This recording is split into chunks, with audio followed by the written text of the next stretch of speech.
I'm going to read you from Kelly's piece today. Quote, outside of Harden, other high-ranking targets for Houston include Brook Lopez, Dylan Brooks, and restricted free agents Cam Johnson and Austin Reeves, league sources said. Houston's primary objective, meaning even if a move for Harden didn't materialize, names like Mike Conley, Jordan Clarkson, Dante DiVincenzo, and even former Rockets player Chris Paul could be considered should they become available. So that's acquiring Chris Paul if they can't acquire James Harden. Yes. It's obviously, not hashtag run as one and getting the band back together. Yes, I saw a lot of people making jokes. Well, let's bring back PJ. Let's go out there and bring back Daniel House. Is Capella a free agent? Let's bring back Clint Capella somehow. Let's hire Mike D'Antoni and fire Ime Udoka. Let's run it back. D'Antoni's still out there. He is. Maybe he could be a bench coach. I don't know.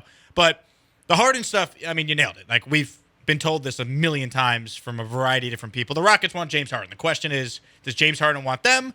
And are the Rockets really going to offer James Harden reportedly a $200 million max contract? I want to focus on some of those other names there.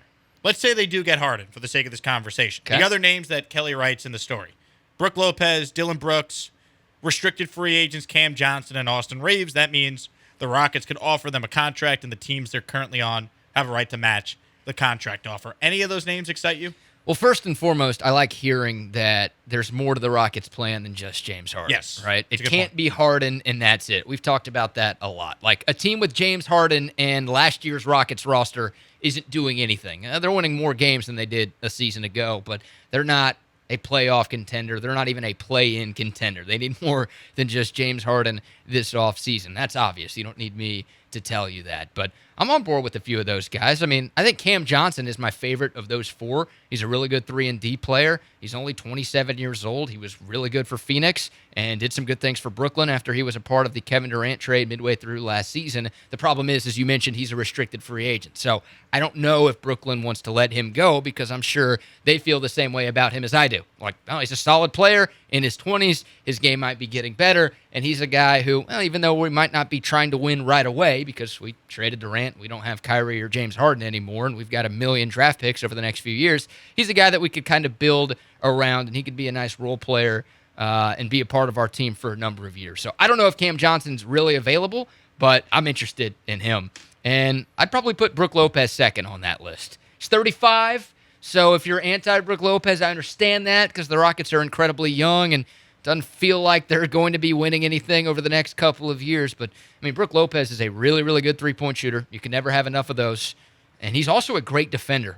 People sleep on Brook Lopez defensively now. Like, he was a finalist for Defensive Player of the Year this past season. He's very good. He can switch on to guards and hold his own. He's a good shot blocker down low. I think he can offset some of the defensive inefficiencies that Alperen Şengün and some of these other Rockets players have by just being good down low.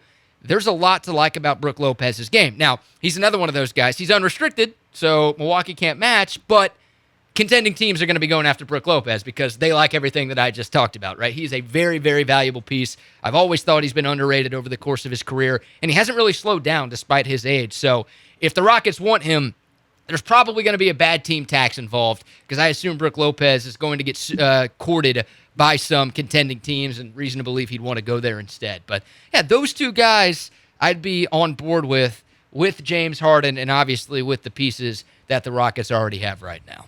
I am a fan of Brook Lopez from this standpoint. Guy's a veteran who's won. He's played in a bunch of different roles. He's been the number one on a team. It's a long time ago with the Nets, but he's been the number one on a team. He's been a role player. He's been a number two before. I think he could add a lot if you bring him in. Yes, 35 years old, I understand that, but we're not talking about a max contract for Brook Lopez. So I think that's the type of veteran that you could bring in that could help your team get better, and he's the type of veteran that could help the younger guys on the roster as well. I was fascinated to see the name Austin Reeves on this list. Like, I got to be honest. Other than watching the Lakers in the playoffs, and Reeves had some really good games as a shooter, I had no idea that, like, Austin Reeves was going to be, like, a free agent target for, like, a lot of teams. Like, are we just hyping up a guy who played with LeBron and got a lot of open looks, or is Austin Reeves actually a player worth investing a long-term deal in? It's a very weak free agency class. Yeah, clearly, if Austin Reeves is one of the priority targets. I think that's a big reason why. And look, Reeves did some good things, and he made himself some money in the playoffs. I mean, he's not getting a max contract or anything close to that, but I could see him getting like a 4-year deal worth, I don't know, $15 to $20 million a year. I really believe there's going to be a market out there. And if the GM stays with the Lakers and he wants Austin Reeves, then I don't know if Austin Reeves is going to be available. I mean, you could argue that Austin Reeves was the third best player for the Lakers in this series. All right, they made it to the conference finals. That's a pretty deep playoff run, and Austin Reeves was relatively consistent throughout the Lakers getting here. So, my guess is the Lakers are going to want to keep him. I think LeBron enjoyed having him as a teammate, so he might not be an option. I'm okay with not having Austin Reeves. He's a hell of a story, going from undrafted out of Oklahoma to being a starter on a Lakers team that made it to the conference finals. Like, that's impressive. Tip of the cap to him for the job that he's done, but he's pretty low on the list of guys that you mentioned. Not as low as Dillon Brooks, though. No. I have zero interest in bringing Dillon Brooks. Why is he even in consideration? Like, if you're worried about James Harden being a negative influence on the young guys, you should want zero part of Dillon Brooks, because that guy has been a negative influence on young guys in Memphis. This guy was dumb enough to challenge LeBron James and then completely weasel out of even being accountable for calling him out in a playoff series. And you want to bring this guy into the room? Yeah. I mean, the fact that his name is even mentioned is a borderline fireable offense if it's true. Yeah, I mean, he's a decent player. I understand that, but he's just not worth the other stuff. And once again, you're talking about building a culture here and setting the tone for these young guys and making sure they're having good role models in the locker room so they can develop into not only good players but also good professionals as well. Dillon Brooks is not going to help any of that. So I'm out on him.